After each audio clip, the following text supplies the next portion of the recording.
अस्सलाम वालेकुम। आप देख रहे हैं मेरा YouTube channel SK cricket show. एक नई वीडियो और एक नए मौजू के साथ आपकी खिदमत में हाजिर होते हैं। बात करने जा रहे हैं, बड़ी धमाकेदार खबरें निकल के सामने आ रही हैं बाबर आजम, शाहीन और रिजवान को लेके। PCB ने उनके साथ क्या किया है उसके ऊपर आगे जाके आपको अपडेट करते हैं और फिर बात करते हैं कि MH आज़ाद बहुत ज़्यादा अग्रेसिव फिर से हो गए हैं। रिजवान ने प्रेस कॉन्फ्रेंस की है उस हवाले से उन्होंने बात भी की है, तो इसके ऊपर आपको आगे जाकर डिटेल से बात करते हैं और हम इसके ऊपर डिटेल एनालिसिस करते हैं कि क्यों MH आज़ाद बार बार इस तरह ट्रोलिंग कर रहे हैं PCB की और ख़ास तौर पे प्लेयर्स की। तो इसके ऊपर भी आगे जाकर डिटेल से बात करते हैं। तो अगर आप मेरे चैनल पे नए और पहली दफ़ा आए तो जल्दी से जल्दी चैनल को सब्सक्राइब कर लें और बेल आइकन को ज़रूर दबाएं ताकि मेरी लेटेस्ट वीडियो आप तक पहुंचती रहे। सबसे पहले बात करते हैं पाकिस्तान को T20 वर्ल्ड कप की शिकस्त के बाद अभी तक शायद वो शिकस्त भूली नहीं है जो पाकिस्तान ने USA के खिलाफ हासिल की थी, और ख़ास तौर पे उसके बाद इंडिया के खिलाफ जीता हुआ मैच उनकी जोली में डालने के बाद जो बड़ी तरीके की सर्जरी का इम्कान था वो अभी तक स्टार्ट नहीं हो सकी। लेकिन उस हवाले से अगर देखें तो अंदर से जो कन्फर्मेशन है कि वो इतनी ज़्यादा अंदर गुस्सा पाया जा रहा है PCB के अंदर, खास तौर पर मोहसिन नकवी के अंदर के उनके जो भी मामला है सारे अगर देखें तो प्लेयर्स के साथ काफ़ी ज़्यादा बातें की जा रही हैं और प्लेयर्स को रोका जा रहा है, किसी को NOC नहीं दिए जा रहे तो किसी को वैसे ही सेंट्रल कॉन्ट्रैक्ट से गिराने का सोचे जा रहा है। तो यहाँ से हिसाब लगाएं कि अभी जो रिजवान, शाहीन और साथ में आपके बाबर आजम है, इन्होंने ग्लोबल T20 लीग खेलने के लिए कनाडा के लिए रवाना होना है, लेकिन अभी तक इनको NOC जारी नहीं किया गया। NOC जारी इसलिए नहीं किया गया कि PCB के ऑफिशियल जो अंदर से सोर्सेज कंफर्म कर रहे हैं वो ये कह रहे हैं कि हम इसलिए नहीं इनको दे रहे कि इनकी आगे शमूलियत बांग्लादेश सीरीज़ में भी होनी है, तो शायद इस वजह से भी हम इनको रोक सकते हैं। लेकिन अभी अगर दूसरी तरफ से सोर्सेज कंफर्म कर रहे हैं कि नहीं, ये गुस्सा पाया जा रहा है PCB चेयरमैन की तरफ से या फिर ऑफिशियल्स ने जो भी बात हुई है उनको हदायत की गई है कि आपने अभी इन तीनों प्लेयर्स को नहीं करना, हमने अभी वो बैठ के मीटिंग भी करनी है। आपको पता है कि अभी मीटिंग भी चलनी है क्योंकि आपके वैसे भी सिलेक्टर और जो आपके सीनियर मैनेजर हैं वो हावरे चैम्पियन लीग्स खेलने के लिए वहाँ पे UK में मौजूद है। अभी तक ना गैरी क्रिस्टन ने वैसे ही बात की है, ना अभी तक कोई प्रेस कॉन्फ्रेंस आई है, ना मोहसिन नकवी साहब ने अभी तक प्रेस कॉन्फ्रेंस की है। तो उसी लिहाज से अभी तक कोई ऐसी खबरें निकल के सामने नहीं आई कि क्या टीम की सर्जरी हो रही है और क्या बातें हो रही हैं। इसी लिहाज से अभी अगर देखें तो वाकई ही अगर आप अपने प्लेयर्स को रोकना चाहते हैं लीग से तो फिर सबको रोके। आपने शादाब को क्यों दिया, आपने उनको क्यों भेजा लंका प्रीमियर लीग ने, वो भी तो इस टीम का हिस्सा थे, आपने उनको दे दिया NOC। उसके अलावा देखें तो आपके पास मोहम्मद आमिर को भी आपने दी है। मोहम्मद आमिर भी जाके अब वाइटलिटी ब्लास्ट खेल रहे हैं, UK में मौजूद हैं वो भी। तो यहाँ से हिसाब लगाएं कि आपने कुछ प्लेयर्स को दे दिया और कुछ प्लेयर्स को आपने रोक लिया और जिनकी ख़राब वाकई परफॉर्मेंसेस थी, जिसमें देखें शाहीन की कोई खास परफॉर्मेंस इस पूरे वर्ल्ड कप में नज़र नहीं आई। फिर उसके अलावा बाबर आजम को देख लें, फिर रिजवान को देख लें, जिस तरह उन्होंने इंडिया के खिलाफ अपनी विकेट थ्रो की थी बुमराह की वो बॉल पे, वो आज भी हमारे जब आंखों के सामने वो बॉल गुजरती है ना तो हमारा एकदम से ना हमारी आंखों में आंसू आना शुरू हो जाता है कि यार वो उस टाइम वाकई ही ये चीज़ है थी कि आपने ये शॉट खेलनी थी। वो फिर हम बार बार यही इस पे बात करें या इसके ऊपर बार बार ट्रोलिंग करते हैं, तो मेरा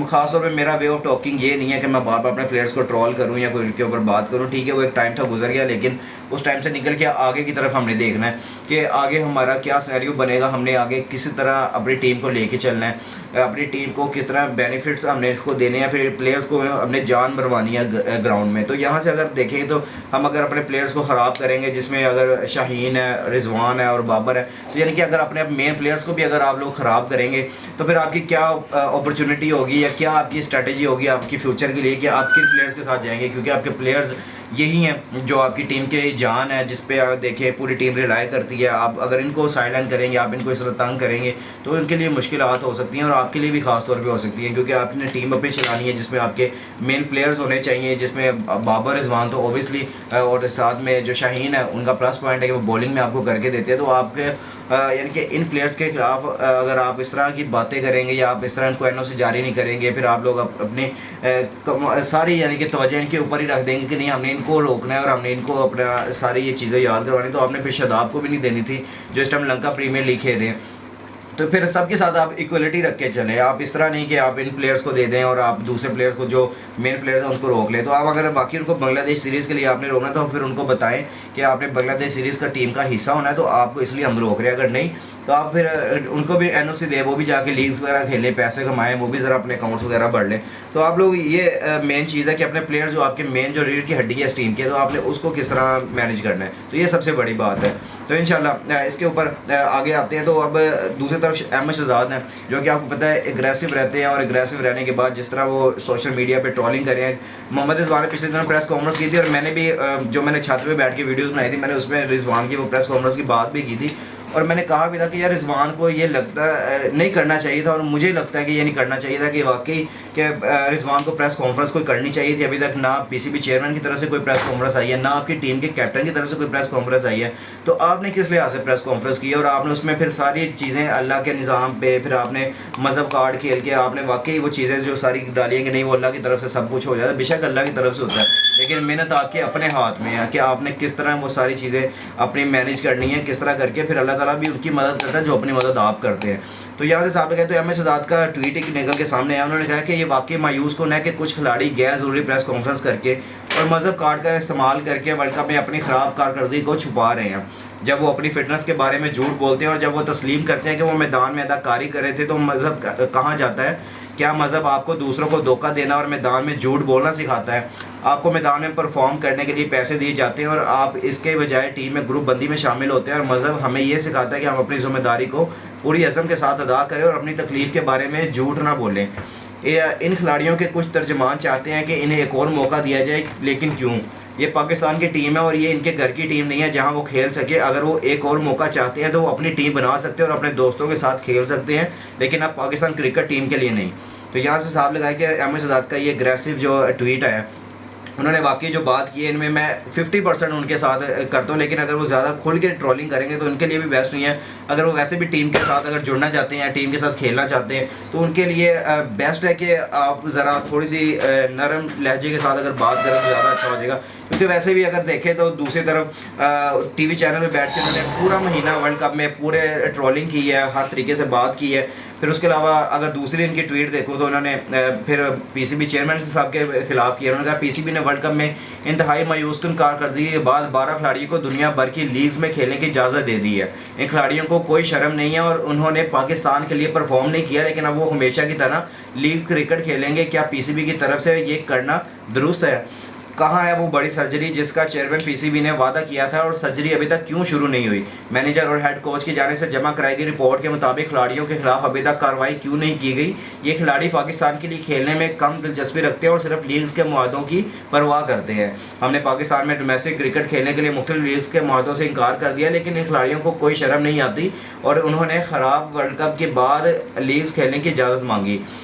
शर्मनाक अमल, और पीसीबी को इसी बात को यकीनी बनाना चाहिए कि ग्रुपिंग में मुलविस खिलाड़ियों को टीम से निकाल दिया जाए। इन खिलाड़ियों को कौम से माफ़ी मांगनी चाहिए थी, लेकिन इन्हें कोई पछतावा नहीं और शायकीन के जज्बात की परवाह नहीं है। तो यहाँ से साहब लगाए कि वाकई ही मैं काफ़ी ज़्यादा जो मैं बात करता हूँ ना कि मैं लीग्स के ख़िलाफ़ क्यों, मैं इसी वजह से ख़िलाफ़ हूँ कि लड़के ज़्यादातर आजकल लीग्स की तरफ क्यों जा रहे हैं, क्योंकि वहाँ पे पैसे मिलते हैं, दुगनी शोहरत मिलती है, फिर उसके अलावा होटलिंग, वहाँ पे खाने खूने, घूमना फिरना, यानी कि 1 महीने का टूर मिलता है। उसमें पता है कि हमने उसमें करोड़ों रुपया कमा लेना है और उसके बाद हमने घूम फिर के वापस आ जाना है। और जहाँ पे पाकिस्तानी टीम की बारी आती है तो यहाँ पे आके उनको सिर्फ इतना पता होता है कि यहाँ पे कोई एक मैच खेलेंगे तो 5 लाख मिल जाएगा, 10 लाख मिल जाएगा, उसके अलावा ज़्यादा इससे ज़्यादा तो नहीं मिलते। बाकी सेंट्रल कॉन्ट्रैक्ट का जो हिस्सा है उनको तो मंथली सैलरियाँ भी मिलती है, 50-50, 60-60 लाख रुपए सैलरी लेते हैं, लेकिन उसके बाद फिर इनके नज़रें इस पर होती है कि यार लीग्स खेले, कोई ज़्यादा कोई 5-10 करोड़ रुपये इससे कमा लें, फिर उसके बाद जाके हम देखेंगे कि बाकी क्यों इस तरह ये सारे सिनेरियो बन रहे हैं। क्यों वाकई एम एस शहजाद बार बार ऐसी बात करें तो इसी वजह से करते हैं कि यार सर्जरी कहाँ पे है, सर्जरी करके दिखाएंगे, यार प्लेयर्स के साथ बात करें, हमें बताए तो सही, हमें मीडिया को भी, कि यार क्या आपने इसमें स्टांस लिया, आपने क्यों इनको खेलने की इजाज़त दिया। लीग्स के एरिया को जाकर कुछ मांगते हैं तो आप उनको कहते हैं हमने एनओसी नहीं देना, या तो फिर सबको दे दें या फिर उन प्लेयर्स को भी ना दें जिनको भेज दिया आपने। 12 खिलाड़ियों को दे दिया कि जाके आप खेलें लीग्स। यहाँ पे डोमेस्टिक सीजन चल रहा है, वो छोड़ के उधर अब वनडे वर्ल्ड कप की बात, वनडे कप यहाँ पे चलना है पाकिस्तान के डोमेस्टिक में, इसको छोड़ के सारे लोगों ने अब फखर जमान ने भी खेलने चल जाना ग्लोबल T20 लीग। यहाँ पे जब उन्होंने वहाँ पे जाके खेलना, यहाँ पे पाकिस्तान में पाकिस्तान कप चल रहा होना है, वनडे कप जो होता है। तो यहाँ से हिसाब लगाया कि हम अपने डोमेस्टिक को छोड़ के हम बाहर की लीग्स को ज़्यादा प्रेफर करें। इस वजह से हमारी क्रिकेट नीचे की तरफ जा रही है, क्योंकि हमारे सिर्फ लड़कों का ध्यान है, सिर्फ 4 ओवर या तो ओवर करो या फिर आओ तो 4 ओवर आपके पास है, आप उसमें हिटिंग करो, अगर खेल सकते हो ठीक है, तो अगर खेल लिया तो अगले साल फिर सेलेक्ट हो जाओगे, अगर नहीं खेला गया तो आप लोग बाहर हो जाओगे। तो ये मेन चीज़ है जो हमारी कॉज करती है कि हमारी क्रिकेट कहाँ पे जा रही है। नीचे कमेंट सेक्शन में अपनी राय का इज़हार ज़रूर कीजिएगा और दुआ में हमें भी याद रखिएगा। अल्लाह हाफिज़।